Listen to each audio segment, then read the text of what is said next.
कुछ दिन पहले की बात है। रोज की तरह उस दिन भी मैं जल्दी उठ गई थी। सुबह सुबह का वक्त। जैसे ही रसोई का काम निपटाया, मैं नहाने चली गई। इतने में ही वो आ गई। रोज की तरह रोटी लेने के लिए आवाज लगाने लगी। मैंने उसे सुना, लेकिन उस वक्त मैं पूरी तरह से नहाने में व्यस्त थी, इसलिए कोई जवाब नहीं दे पाई। उसने 2, 3, फिर 4 बार आवाज लगाई, पर मैं अभी तक बाथरूम में ही नहा रही थी। थोड़ी देर बाद मैं जल्दी से नहाकर बाहर आई और सोचा कि वह निराश होकर वापस चली गई होगी। मगर ये क्या, वह तो अब जोर जोर से गेट खटखटाने लगी थी। ऐसे लगा जैसे गेट ही तोड़ देगी। कुछ गहरी चिंता हो रही हो। मैं फटाफट रसोई की तरफ भागी, जल्दी से रोटियां उठाई और दरवाजे की तरफ चल दी। दरवाजा खोलते ही मैंने देखा, वह बुजुर्ग महिला जिसे मैं पिछले कुछ महीनों से रोजाना रोटियां दे रही थी, उसके चेहरे के रंग उड़े हुए थे। उसकी आंखों में एक अजीब सी घबराहट थी और उसने मुझे देखते ही तुरंत पूछा, मैडम जी, आप ठीक तो हो ना?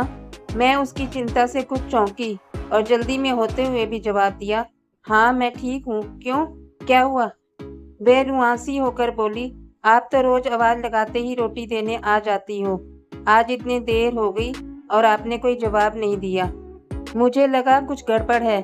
गेट खुला हुआ था, इसलिए सोचा अंदर देखूं, लेकिन डर था कि कोई देख लेगा तो चोर समझ लेगा। वह एक ही सांस में ये सब कह गई। उसकी बातें सुनकर मैं चौंक गई। कुछ पल के लिए तो मैं समझ ही नहीं पाई कि मैं उससे क्या कहूँ। उस अनजान बुजुर्ग महिला की इतनी चिंता सिर्फ इसलिए कि मैं रोज उसे रोटी देती थी। उसने फिर कहा, आपको कुछ हो जाए मैडम जी? ये सोचकर ही मैं डर गई थी। उसके चेहरे पर चिंता और अपनापन साफ दिखाई दे रहा था। उसने मेरे हाथ में रोटियों की थाली देखी और राहत की सांस लेते हुए बोली, कभी कुछ ना हो आपको मैडम जी। यह कहकर उसने रोटी दी और चल पड़ी। मैं वहीं खड़ी उसकी ओर देखती रह गई। यह वही महिला थी जिसे मैं कभी सिर्फ 1-2 रोटियां दे देती थी, बस इतना ही। हमारी बातचीत भी बहुत सीमित थी। कभी कोई खास बात नहीं की थी मैंने उससे। बस धीरे धीरे यह एक रूटीन बन गया था कि जब भी वह आती मैं उसे रोटियां दे देती। लेकिन आज उसकी चिंता और मुझसे जुड़ी उसकी परवाह ने मेरा दिल छू लिया। वह चली गई, पर मैं वहां खड़ी यही सोचती रही, क्या मेरा यह छोटा सा काम, जो मेरे लिए तो महज रोजमर्रा का हिस्सा था, उसके लिए इतना महत्वपूर्ण बन गया था। मेरे द्वारा दी गई 2 रोटियों ने मुझसे एक अनजानी परवाह और अपनापन कमा लिया था, जो शायद मेरी जिंदगी में एक अनमोल एहसास बनकर रह जाएगा। पूरे दिन मैं यही सोचती रही कि क्या मेरे इस छोटे से रोजमर्रा के व्यवहार ने मेरे लिए इतना बड़ा अर्थ निकाल लिया था।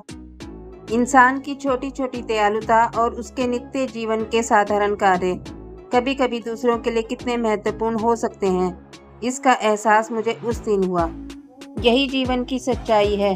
मानव सेवा करते रहिए, ऊपर वाला सब देख रहा है। फल की चिंता ना करें, और फल आज नहीं तो कल जरूर आप ही को मिलेगा। तुलसी या संसार में सबसे मिलिए धाय, ना जाने किस भेष में नारायण मिल जाए।